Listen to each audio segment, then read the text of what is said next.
Ladies and gentlemen, good day and welcome to the Minda Limited Q1 FY23 earnings conference call. This conference call may contain forward-looking statements about the company which are based on the beliefs, opinions, and expectations of the company as on date of this call. These statements are not the guarantees of future performance and involve risks and uncertainties that are difficult to predict. As a reminder, all participant lines will be in the listen-only mode, and there will be an opportunity for you to ask questions after the presentation concludes. Should you need assistance during the conference call, please signal an operator by pressing star and then 0 on your touchtone phone. Please note that this conference is being recorded. I now hand the conference over to Mr. Sunil Bohra, Group CFO from Minda Limited. Thank you, and over to you, sir. Thanks, Inba.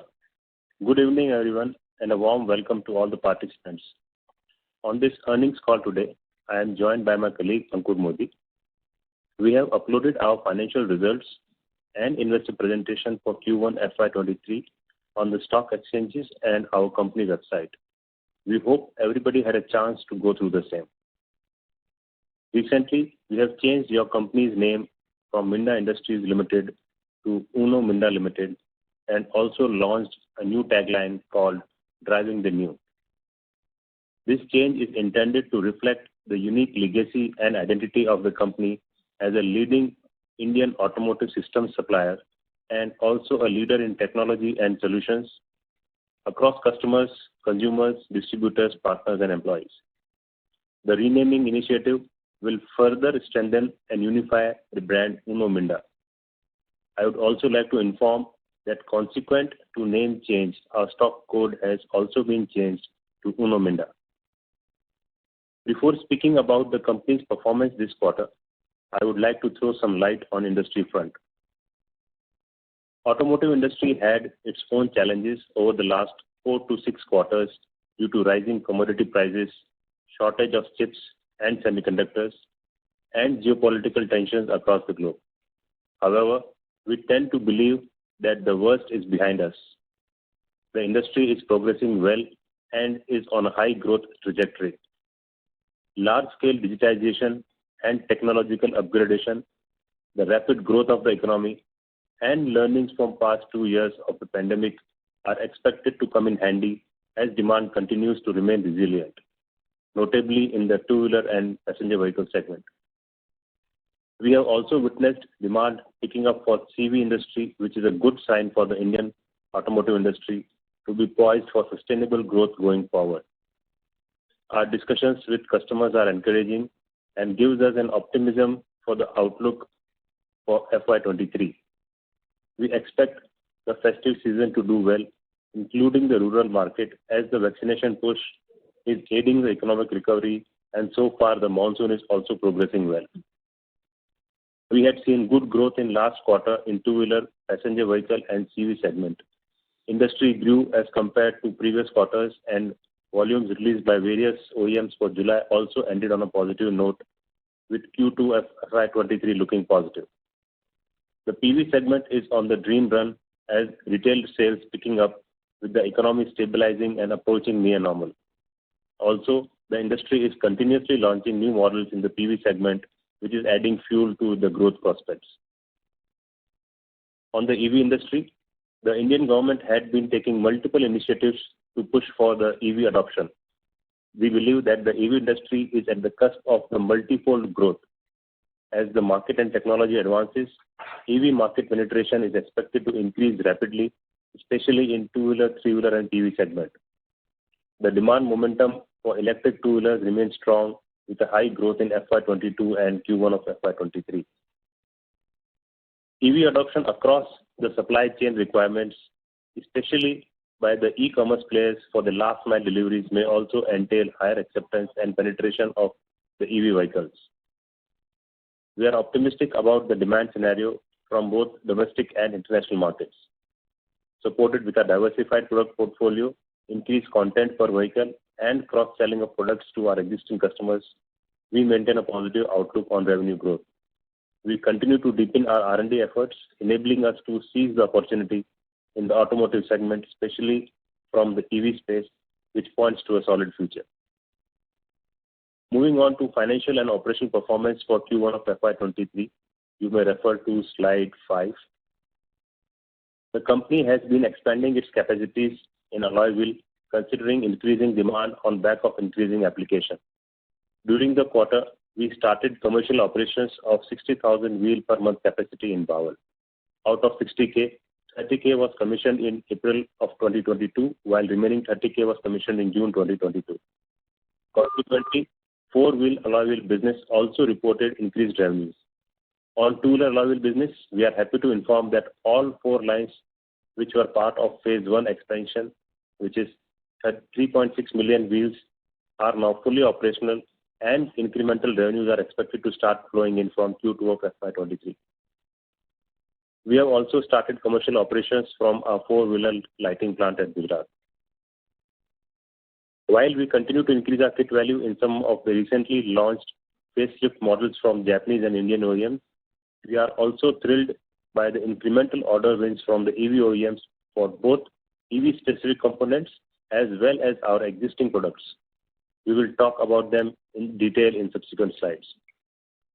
Uno Minda has raised the bar with its people practices and people-first culture, providing compelling employee value proposition and best experience to its employees.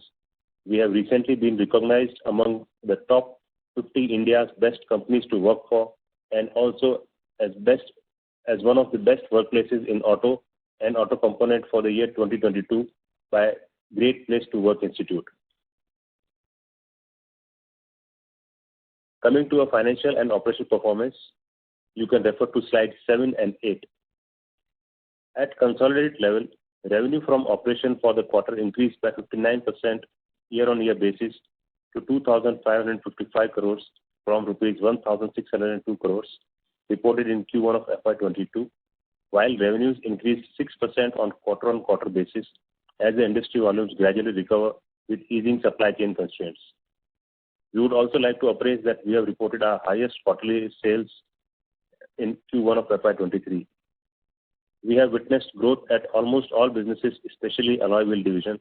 As promised, we have continued to outperform the industry with a 59% growth against industry volume growth of 37% year-on-year basis. Even after factoring price increases due to commodity prices, there is significant delta with respect to industry volumes. It is pertinent to note that Q1 of FY22 was impacted by the delta wave, adversely impacting the industry volumes during that period. EBITDA for the quarter was at 266 crores, improving by a stellar 81% from rupees 147 crore on YOY basis. The EBITDA margins for the current quarter were also higher at 10.4% as against 9.15% in corresponding quarter last year. EBITDA margins have declined sequentially from 11.4% to 10.4%, primarily due to higher energy costs, higher prices of key raw materials like aluminium and electronic parts, and inflationary impact on employee and other administrative expenses. The prices of gas, which is largely consumed in our alloy wheel division, has continued to increase on a quarter-on-quarter basis, adversely impacting the margin. We would also like to highlight that while commodity prices have come off from the peak, spot prices during the quarter were still higher than average prices of the last quarter. Hence, we continue to absorb high prices during the quarter. Recovery or price adjustment for the raw material price increase is expected in subsequent quarters. Hence, we continue to maintain our full year EBITDA margin guidance, which is between 11 to 12%.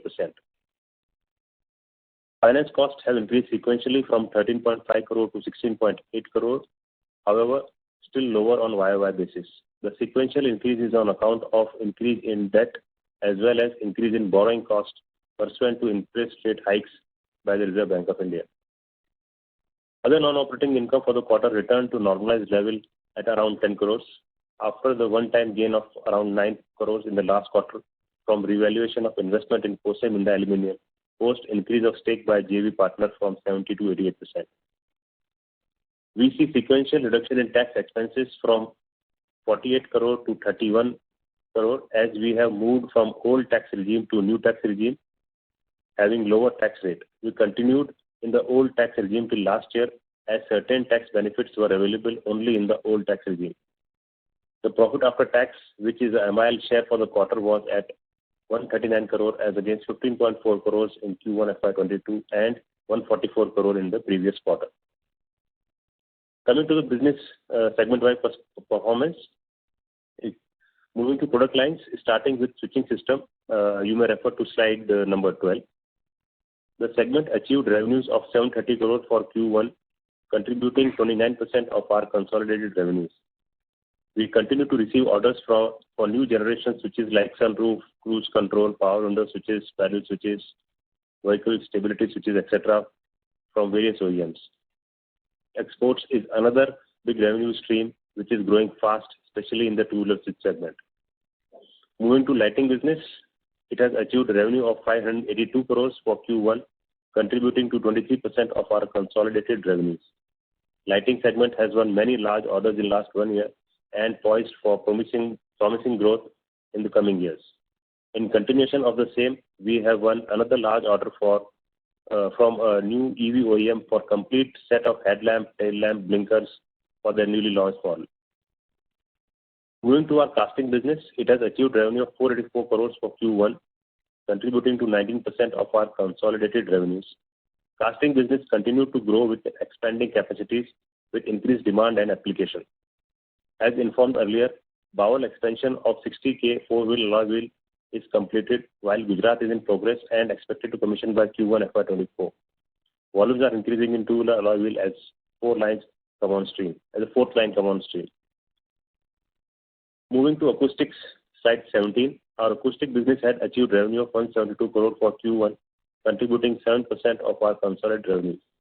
While India business remains stable, European subsidiary Charlton Horn remained under pressure with unprecedented increase in energy over industry volumes. Moving to our seating business, which achieved revenue of 59 crores for Q1 FY23, contributing 10% of our consolidated revenues. Revival in CV segment and better volumes from two-wheeler had supported the growth in seating business.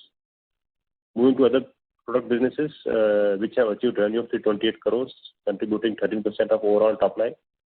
Other businesses mainly comprise of controllers, sensors, ADAS, blow molding business, erstwhile ESIS, battery and aftermarket.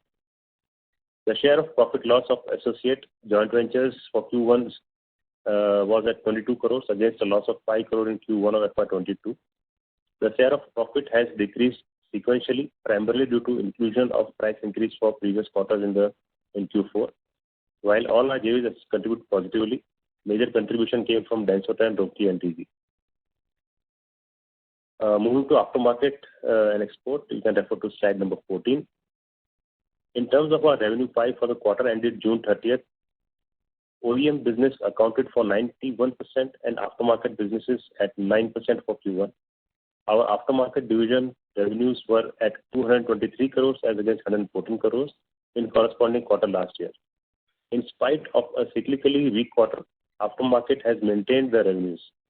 Aftermarket division continues to grow from strength to strength, supported with increasing number of retailers and touch points. Addition of new products, export and focused branding and marketing initiatives. We have expanded our aftermarket network significantly in last few years, covering 620 cities in India with 1,400 plus business partners. We now have 44,000 plus retailers on board. In terms of geographical distribution of revenues, we have pan-India presence with fair distribution across 4 regions. As we can see from product segmental breakup, switches, lighting, acoustics, automotive, battery contribute majority of the revenue pie, while alloy wheel and seats, which are added in aftermarket recently, contributed only 2%, but have significant potential to grow, specifically in the alloy wheel segment, where we were not able to supply enough quantities to aftermarket due to capacity constraints. But after completion of recently announced capacity expansion, we are expecting to increase our supplies to aftermarket. Our sales from international markets, which is export plus sales from overseas operations, stand at 17% of total consolidated revenues. International sales growth was led by German businesses having strong quarter with their innovative products in the European market. Moving to our cash flows and debt levels, our net debt as of June was at 714 crore compared to 611 crore as on March 2022. And our debt to equity stands at 0.18%. The net debt has increased pursuant to CapEx and also strategic investment of euro 15 million in Freevo AG. Moving to slide number 16 and 17, where we have built one of the most formidable product portfolio for EV specific components. As you can see in the slide, out of 11 products, we are already supplying 8 products to EV OEMs, while another one of them, which is motor controller, we have already received LOI and SOP is expected in April 23, as this needs to be customized, adapted to new model of EV OEM. Other 2 products, which is battery pack and vehicle alert systems, are under development and in discussion with our customers. We would also like to inform you that we have now progressed from low voltage EV product band of 46 to 72 volts to a band of 48 to 96 volts. We have also started serving mini light commercial vehicles. In fact, we have received a large order worth around 200 crores from one of Indian CV manufacturer for their mini LCV model. We have achieved revenues, including the above order from mini LCV, we have received orders worth 470 crore during the quarter from EV OEM. The total peak annual value for orders received from EV OEM till date stands at 980 crores, with almost 52% orders for EV specific products. We have also presented the customer mix for this order book, which you can see is fairly diversified with orders from a significant number of players in the segment. With this, we now open the floor for questions. Thank you. Ladies and gentlemen, we will now begin the question and answer session. Anyone who wishes to ask a question may press star and 1 on their touchtone telephone. If you wish to remove yourself from the question queue, you may press star and 2. Participants are requested to use handsets while asking a question. Anyone who has a question may enter star and 1. Ladies and gentlemen, we will wait for a moment while the question queue assembles. The first question is from the line of Aditya Jawar from Investec. Please go ahead. Yeah, hi. Thanks for the opportunity. Congrats on great set of numbers and also on the new order wins. Thanks, sir. Yeah, my first question is on the order win of EV specific component of 430 crores. Now this is very impressive, but if you can give us a little bit more detail about what kind of products we have won. And Sunil, did you just mention that out of this 430 crore, 200 crore is from on LCV? If you can just clarify that. You are right, Aditya. Okay, okay. I think that. And what about the component breakup? Any broad sense? I think we might let you know once they get productionized, but they are a mix of products, including onboard chargers, etc. Okay. Secondly, if my understanding is correct, so if you look at the revenue recognition from the EV component, so all the revenue would be booked under the JV with Freevo. Is that understanding correct? Yeah, for two-wheeler, yes. For two-wheelers, but Sunil, we also supply like BMS to an incumbent with another JV partner, like AMP. So No, that AMP was not a JV. AMP was a TLA. TLA, yeah. Okay, so that will also be booked under this. Yes. So what happens, Aditya, if you remember last December when we spoke about this JV, so our joint venture partner also has won a few businesses in India, and we had also won few businesses. So all of those businesses will move to the new joint venture. Okay. And so now based on the current order win, so if you can give a broad sense that what could be the contribution of EV component revenue in FY24? Let us wait, Aditya. Let this get productionized. Okay. And final question is, on capex. What could be your, capex number for 23 and 24?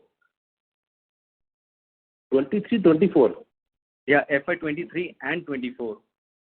So 23, I think we have communicated last time. I'll say we are sticking on to that, which was a total capex of around 600 odd crores. FY24, we have not yet worked out, honestly. Okay, fair enough. All the best, Sunil. I'll get back in queue. Thank you. Thank you. Our next question is from the line of Ashutosh Tiwari from Equirus Securities. Please go ahead. Yeah, sir. Sorry, when you mentioned this 470 crore order for e-products, is it the peak revenue number or total order over the years basically? It's the peak annual revenue. Annual, not total. Okay, peak revenue number. Okay. And can we assume this to achieve in, say, 4-5 year time frame, or it could be earlier as well? So it could be earlier as well, not 5 years, definitely. Okay, then the ramp up is at... Okay, fine. And this LCV order, I mean, is it also for multiple products, which is included in this 470 crores? Sorry, come again, LCV? You mentioned that this mini LCV is 200 crore orders basically in this 470 crores, right? Yeah. So that is also multiple products or any big product over there? Yeah, so there is one large product, which is in the lion's share. Okay. Secondly, on the lighting side, we are seeing very good ramp up versus where we were, say, pre-COVID, FY19 and all. Can you provide some color that in say this 580 crore sales, is it four-wheeler which is ramping up fast or two-wheeler ramping up more faster than four-wheeler? Some color on that, and how do you see lighting business growing? Because we already are at annualized run rate around 2,300 crore plus sales in this quarter, despite industry is still lower than what they were in FY19, meaningfully lower. Yeah. So if you see, Ashutosh, from the growth perspective, definitely I think the four-wheeler lighting is a segment which we expect to do much better.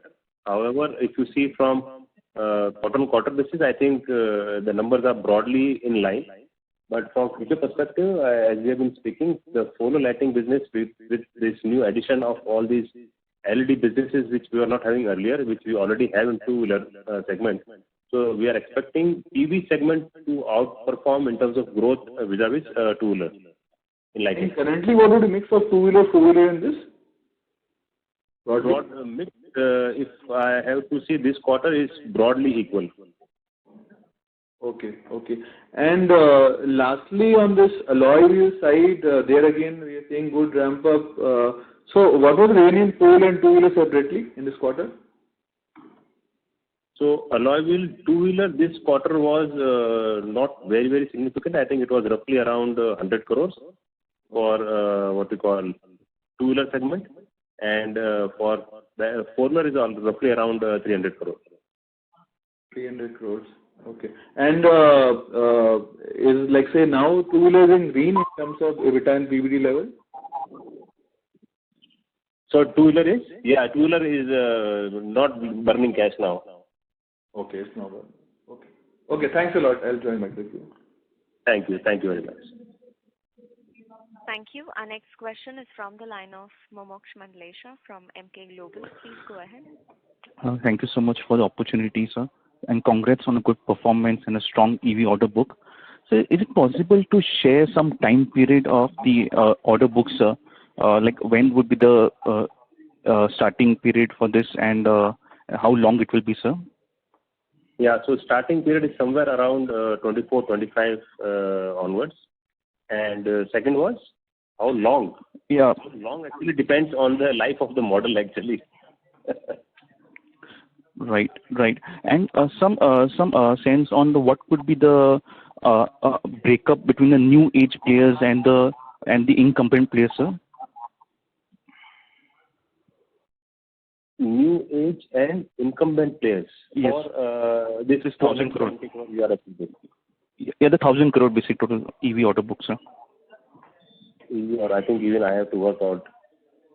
Well, we are capturing separately now because you've been asking earlier, give us EV separately, so we started capturing EV separately.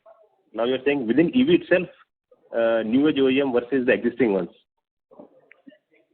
Any broadly, sir? We need to work it out here. Sure, no problem, sir.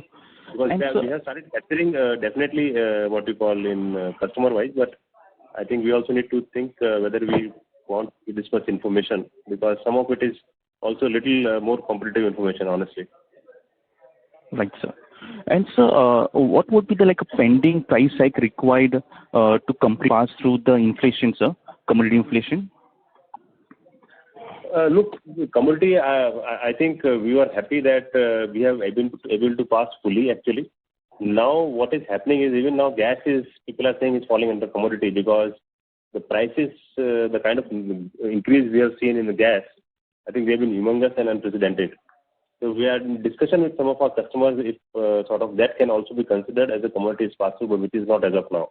Otherwise, if you see from all the commodities, which are the base metals or steel or plastics, resin, etc., I think they have been aligned long back.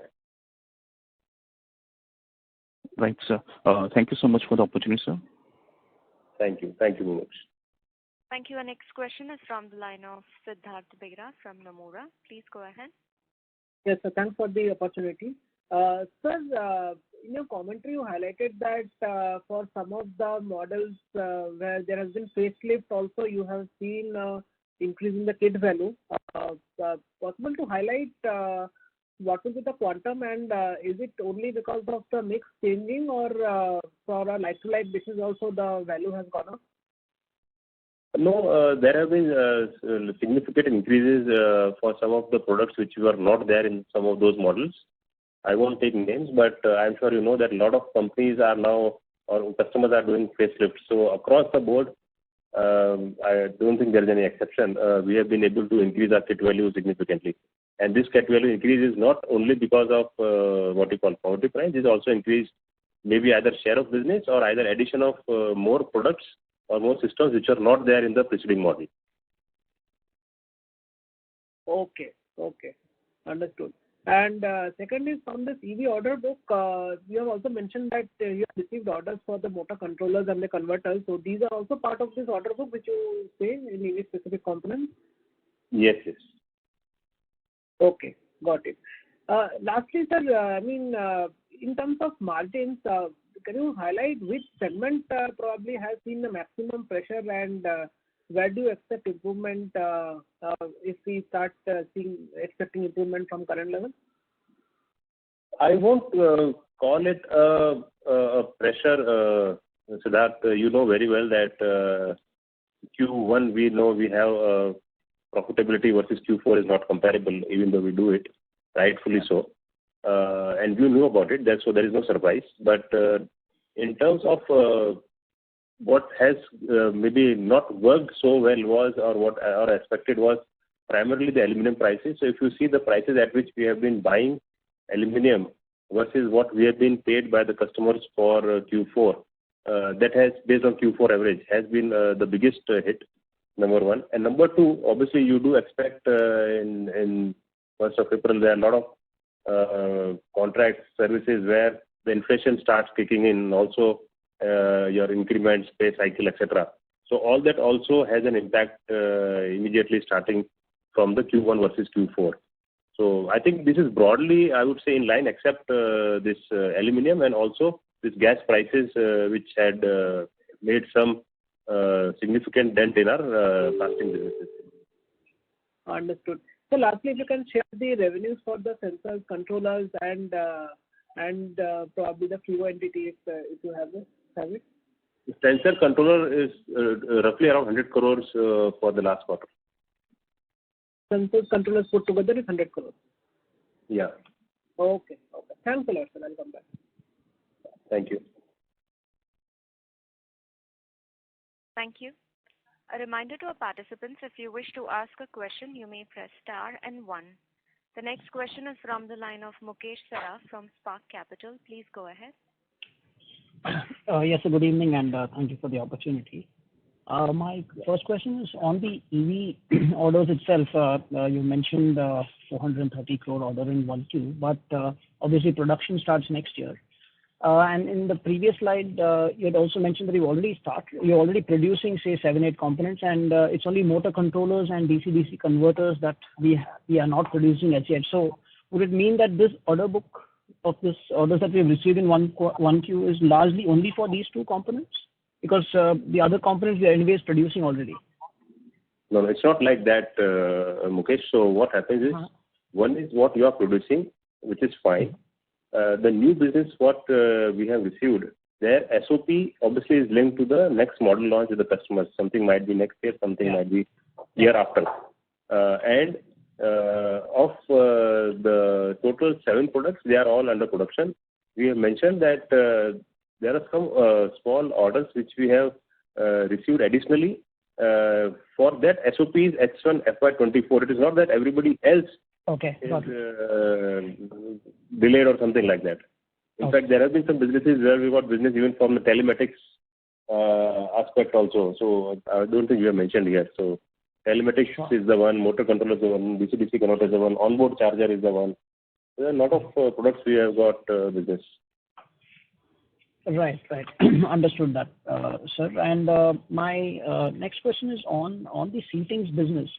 We're seeing some of the models now being launched with these ventilated seats, etc. And I think in December you had mentioned that you are getting into a kind of a technical arrangement or a tie-up with an entity for such seats.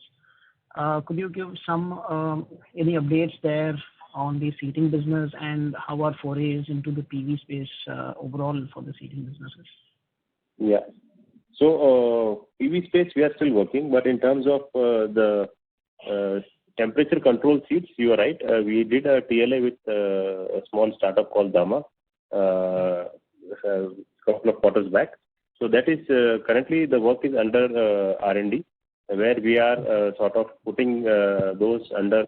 These are the small Peltier models which we are putting under the existing seats, and we are in discussion with some of our customers and doing the trials. So hopefully in next quarter or two we should have some good business win on that product, because based on current feedback, I think customers are also excited, and we do expect that to convert into some business within this year.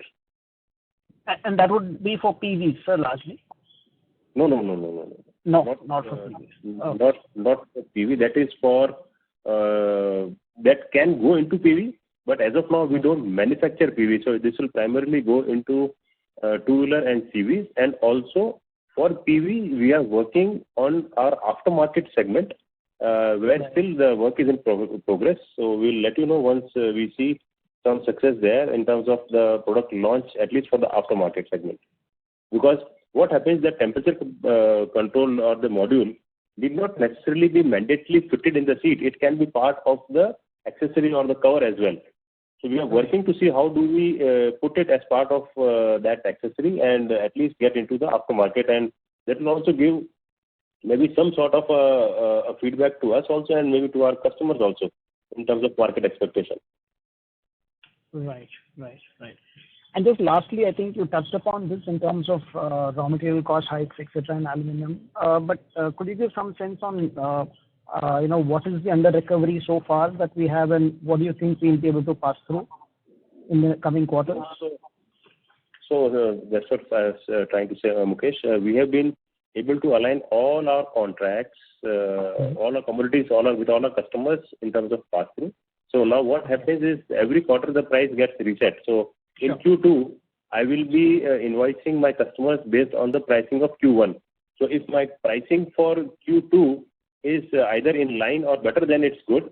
If it is worse, then only there is a delta, because then there is this 1 quarter lag effect. Otherwise, other than lag, there should not be any impact. Right. Got that. All right, so thank you. I'll get back to you. Thanks, Mukesh. Thank you. Our next question is from the line of Nishit Jalan from Axis Capital. Please go ahead. Hi, sir. Thank you for the opportunity, and congrats on good set of numbers. So I have 3 questions. First question is on general trend in the industry. You guys are big beneficiary of premiumization in terms of LEDs, alloy wheel penetration. So just wanted to check where are we in terms of LED penetration and alloy wheel penetration, especially in 4-wheelers, because that was quite low in 4-wheelers. And generally OEMs start working with you 2-3 years earlier before launching products or before getting these features in. How do you see this, basically the penetration of these 2 product categories improving in PVs over the next 2-3 years? That is my first question. I'll come back to the remaining 2 questions. You can give me all the questions. I'll go one go. Don't worry. Sure. And my second question is on some bit of more color on the EV products. There are 2 things.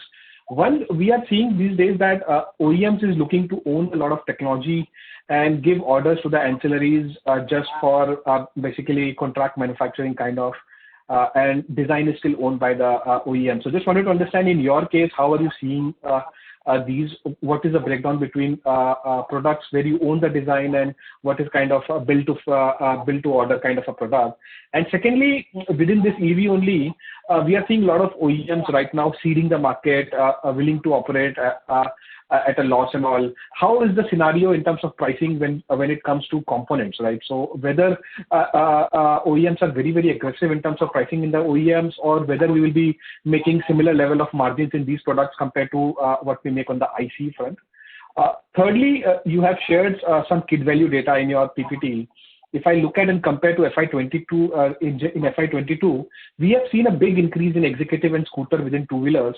And in the PV segment, we have seen a big increase in B and C segment. So what are the reasons for this? And does it include EVs as well? And is it because of that we are seeing a big increase in kit value, or what are the reasons? These are the three questions I had. Thank you.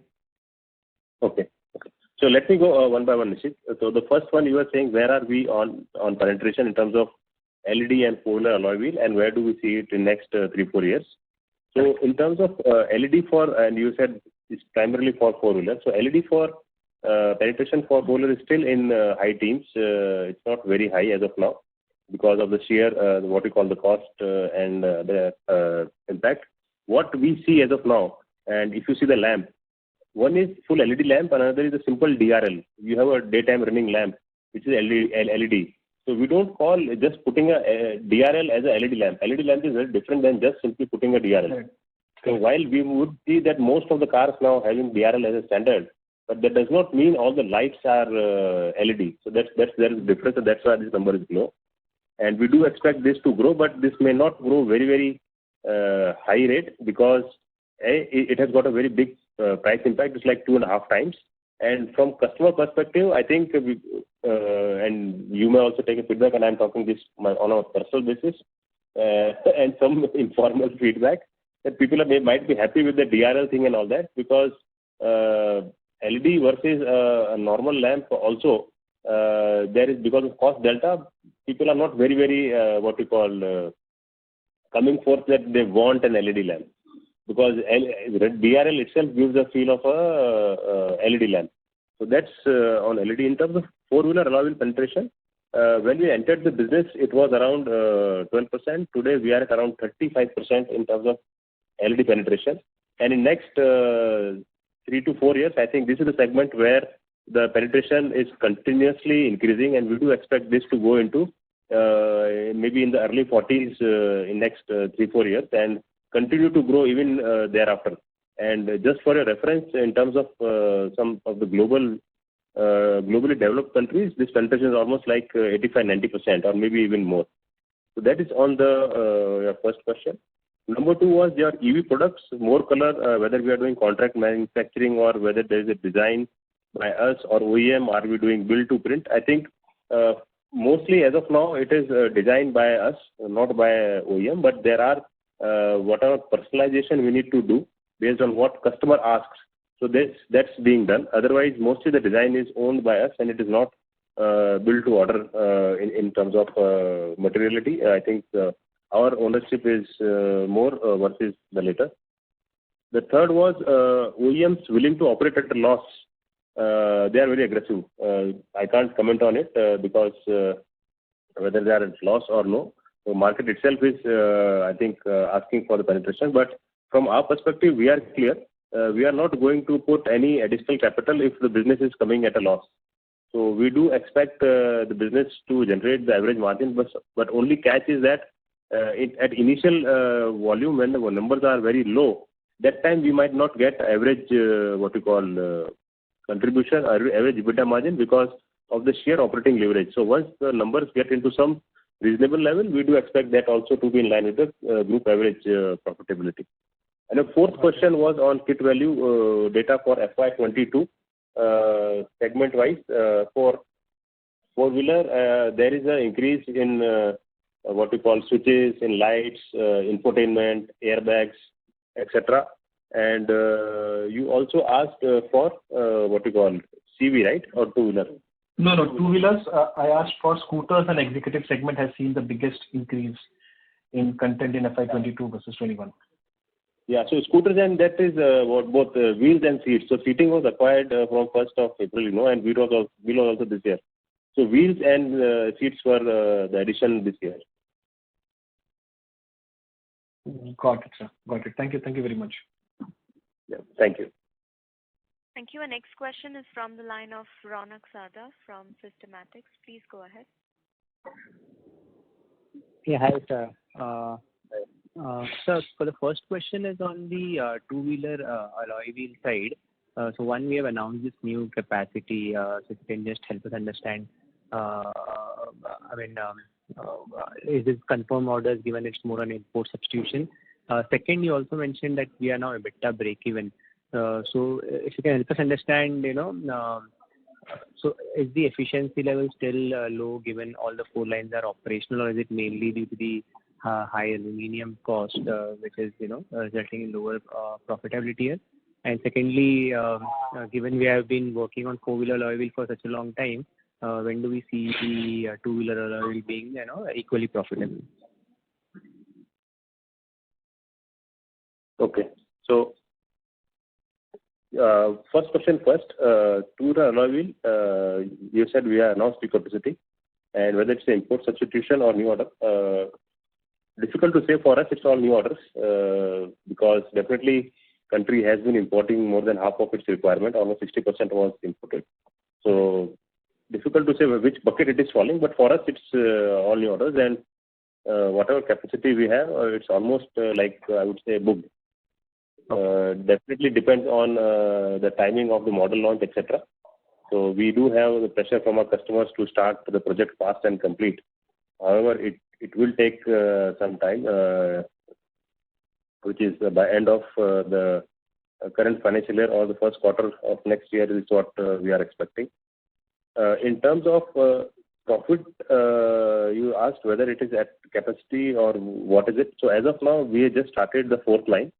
So hopefully now it will get into within this quarter a stable set of volumes closer to the capacity.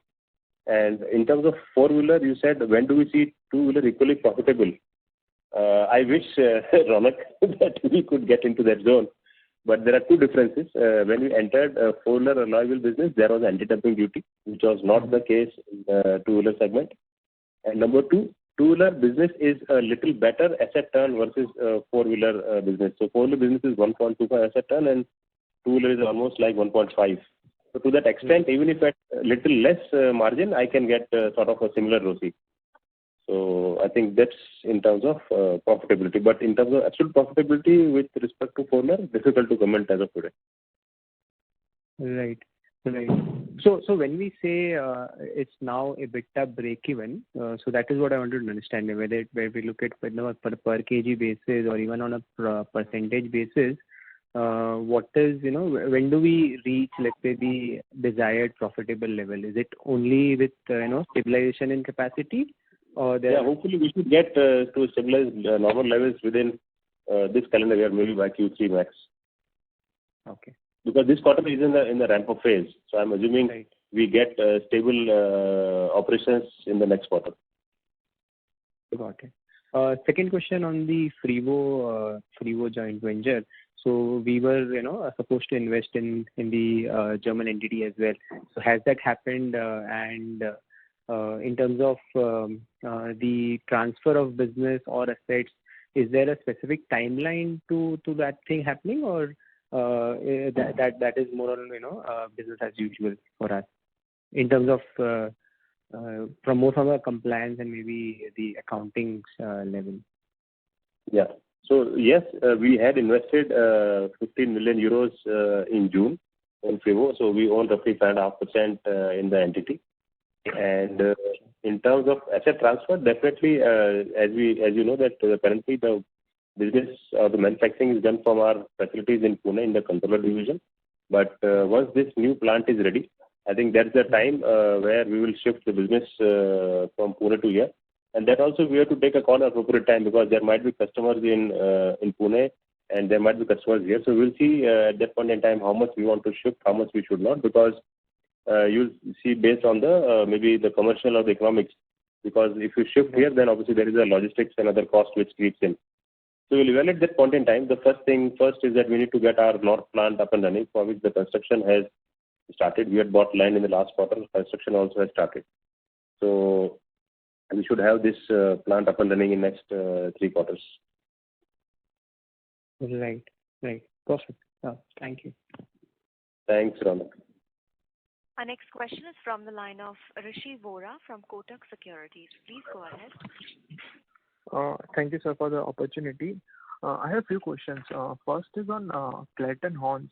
Can you just give us an idea on what is happening in that business? Like how much loss we are making currently, and what is the roadmap to turn around the business, and as well as generally what is the long-term roadmap of that business. Secondly, you said that you shifted to newer tax regime. So from the coming quarters, we should assume that the tax rate would be closer to 25%. And thirdly, what is the net debt? You said I missed out that number for this quarter. Yeah. So 3 questions. First, starting with what we call Clayton Horn, right? Yes. Yeah. So Clayton Horn, definitely the business is challenging there. The volumes and Germany or Europe being a significant, Spain being a significantly impacted because of the gas price hikes, etc. So I think because of that, the volumes remained impacted. At a EBITDA level for the quarter, we are at almost 0. And we do expect once things start turning up, this again comes back to profitability. In terms of tax rate, yes, going forward, we do expect tax rate to be at around 25%, which is the new regime. And in terms of your third question was, if I remember, net debt. Yeah. Yeah. So the net debt for the quarter ending June is 714 crores. Yeah, that's right. Yeah, it's just a follow-up on Clayton Horns, right? So, are we going to have any further investments in that business in terms of capex, or we won't be investing much, and we just with operating leverage kicking through, will be able to, let's say, report profitable. Yes, until now, we have not invested anything. So whatever they have been investing from their internal accruals or whatever funds they could raise from government because of whatever incentives they have given during the pandemic time, etc. Otherwise, until now, we are not putting any additional equity there. Okay. And sir, how is Delvis and ISIS performed this quarter? Yeah, so both have done actually very well. So you know that we have restructured our German operations last year. So instead of Delvis and ISIS, it is Minda Systems and Create GmbH. So Create GmbH is engineering, and Minda Systems is the product business. So the product business actually has done very well. So this quarter, I think their revenue was almost close to 100 crores for the Minda Systems business. So from that perspective, despite significant headwinds, I think this business continues to do well in terms of volumes. Thank you, sir. All the best. Thank you, Rishi. Thank you. Before we take our next question, we'd like to remind participants to ask a question. You may enter star and 1. Next question is from the line of Ashutosh Tiwari from Equirus Securities. Please go ahead. Yeah, hi, sir. So you mentioned sensor controller put together was 100 crores in the quarter. What was the number in the last quarter? Last quarter, I don't remember. 5 crores, 70 crores number. Have you seen big ramp up in that? No, sensor definitely has done well. So last quarter's Q4, sensor and controller was not 90 crore actually. Not 90, sorry. It is less. So it is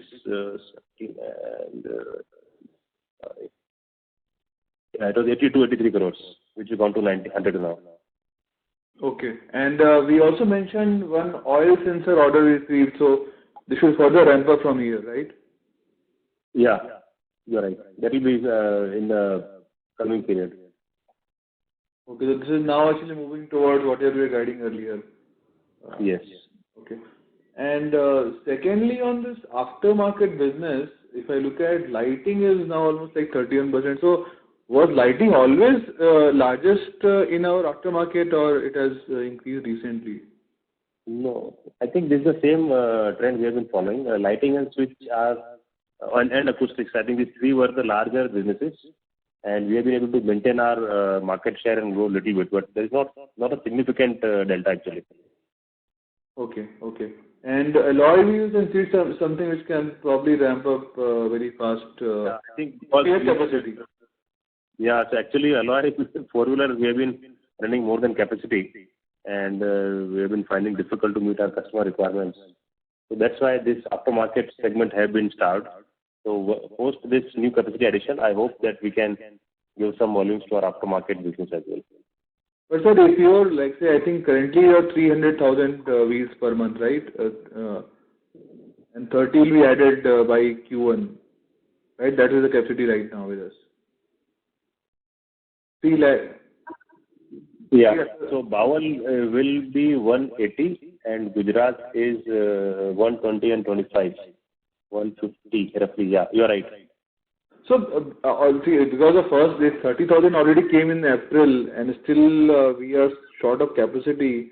And the way I think still the way PEB is growing. Started just now, in the end of June. Yeah, the 30K came in April, right? The first 30K in Bawal. Yeah. So my question is that will we require to do CapEx again next year in alloy wheels the way we are ramping up? I wish. Why not? If business is growing. No. I'm just asking the way we are growing. I think we're already beating whatever we guided earlier. It seems like probably we again have to go for a new CapEx in maybe Bawal or Gujarat. But do we have any space now left in Bawal for further expansion? No space left. So if required, we will definitely go for land acquisition. That's not a big deal. But I think it's really good that when we are expanding capacity thinking we'll do something with the aftermarket.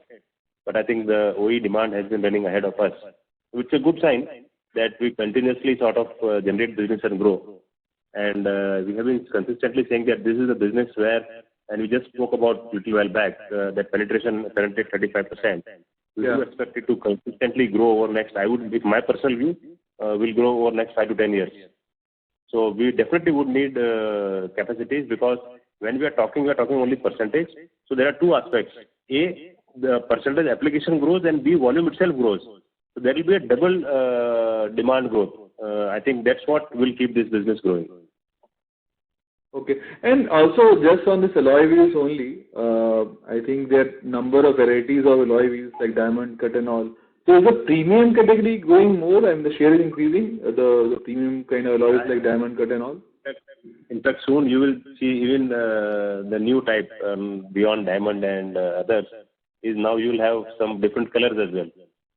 Oh, okay. So that would mean a sort of validation, right? Yes. Okay. And this lastly on this low pressure die casting that capacity in Gujarat, how is that doing in terms of volume? Is that also growing very well or reaching capacity? Any color on that? So we have set up capacity of 25,000 wheels per month, and I think we have been operating at around 15 to 18 based on what our customer current volumes. Okay, fine. Okay, that's all from my side. Thank you. Thank you, Ashutosh. Thank you. Our next question is from the line of Karan Kokni from Ambit Capital. Please go ahead. Yeah, hi sir, am I audible? Yes, please go ahead, Karan. Yeah, sir. So pardon me, if this question was asked before, I joined in a bit late. So first question was on capex and investments for FY23. So could you throw some light on capex and investment for this year? So capex, as we guided at the beginning of the year, we are expecting the same number of around 600 crores. Investment is separate. Investment, we have recently done this FRIWO 15 million. And we did board did approve some investment in some of our JVs, which is yet to be consummated. So that's the broad number. Right, sir. And sir, when we acquired Harita, basically we were talking about doubling of revenues over the next 2 to 3 years. So was that considering the upcycle or was that without the upcycle? Sorry, what was that? So basically when we acquired Harita. Karan, sorry, you're not clearly audible. You sound very away from the phone, far from the phone. Just hold on. Is it better now? Yeah, could you repeat your question, please? Yes, sir. My question was, when we acquired Harita, basically, we have said that we would be doubling Harita revenues over the next 3 to 4 years. So my question is, is this considering the upcycle in the domestic CV space, or, will that be an additional kicker on top of this doubling of revenue?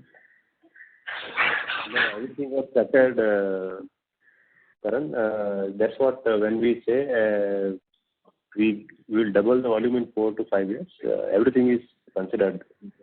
What we have not considered was the product which you don't have. Say we said very clearly that we don't have PV seating today.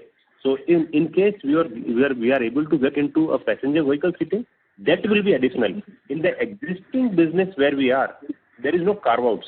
So I think that's the differentiation. Understood. Sir, and just, last question. So we are seeing, very strong growth in a few of our business divisions like two-wheeler alloy wheels, sensors and controllers, Harita, and EVs. So, most of these businesses are lower than portfolio margin kind of businesses. So, as these businesses grow and the overall share of these businesses increases in our portfolio, do you see any risk to, maintaining margins of, say, 12.5%? I don't know from where you got 12.5%, but I can tell you there is no risk. In fact, as volumes grow, we honestly do expect margin to improve a little bit here because of the operating leverage, because there are some costs which are fixed, and if volumes grow, definitely it's a normal expectation that the margin should also grow. Only thing is that some of that margin additional gets eaten away by maybe some inflationary aspects, your salary increases, etc. on a year-to-year basis. But otherwise, everything on a steady-state basis, if volumes grow, we do expect margins to grow, not to deteriorate. Okay, understood. Thanks a lot, sir. Those are all questions from my end. I'll fall back in the queue. Thank you very much. Thank you. As there are no further questions, I would now like to hand the floor back to Mr. Sunil Bora for closing comments. Over to you, sir. Yeah. Thanks, Inba. So I would like to thank everyone for joining on the call. I hope we have been able to respond to all your queries adequately. For any further information, we request you to please get in touch with us. Stay safe, stay healthy. Thank you. Thank you. On behalf of Uno Minda Limited, that concludes this conference. Thank you for joining us, and you may now disconnect your line.